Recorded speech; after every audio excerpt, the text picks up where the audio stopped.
Good morning, guys. My name is Austin Harrington. I'm the creator of Call Center Simulator 2018. Our first sprint has been very interesting. The 2017 prototype that you guys have seen before was really good for what it was, but we wanted to write the game from the ground up.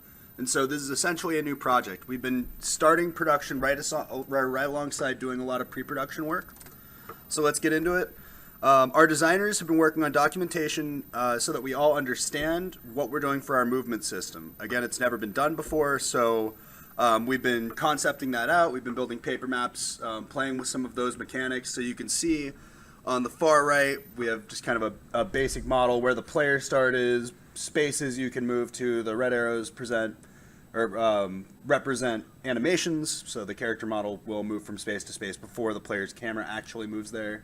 Again, it's a VR game, so it's pretty simple, but we had to make sure everyone was on track with that.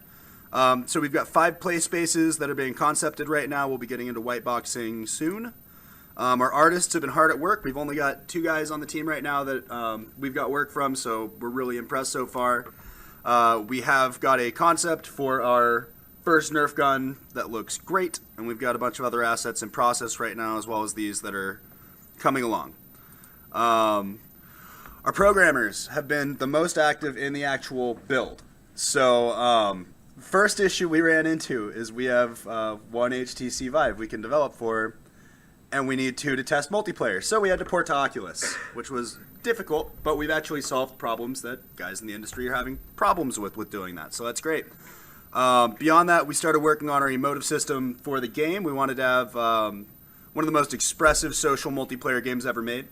So we'll see in the build in a minute, we have near one-to-one functionality for tracking of elbows, shoulders, wrists, which we don't have sensors for. So we're having to find creative ways of displaying motion so that it looks natural to what the actual player is doing. And we will see that in a moment. Let me check on, make sure this is working. Yeah.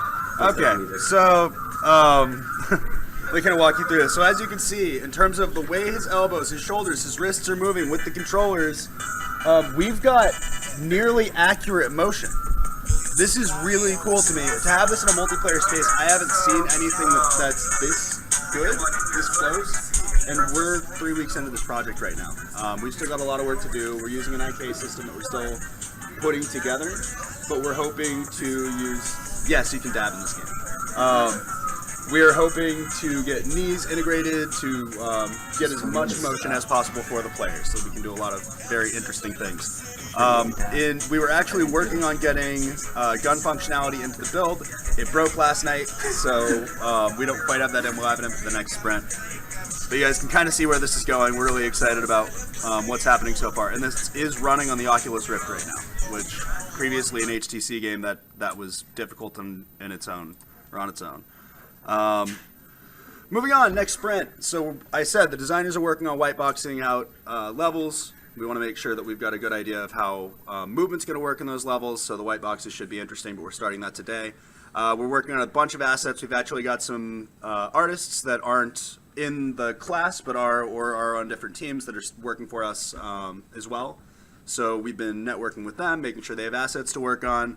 We're working on the human programming and IK movement that we just showed you, getting the gun implemented. We've already started working on our network functionality. One of the biggest goals that we have right now is getting multiplayer with full range of motion in our IK system working from HTC to Oculus and back. And that's basically just to prove that our concept works in a multiplayer space because we haven't seen it before. And again, we've got 2 programmers working on interactivity scripts, and Tyler and I have been working on social media content. We're trying to do video outreach and that kind of thing, just to drum up some buzz. With VR, there are so many blogs that are looking for content and that kind of thing that we're trying to do that. Anyway, the next sprint's going to be really exciting. We're making great progress, and we can't wait to show you what we've got in a couple more weeks. Thank you.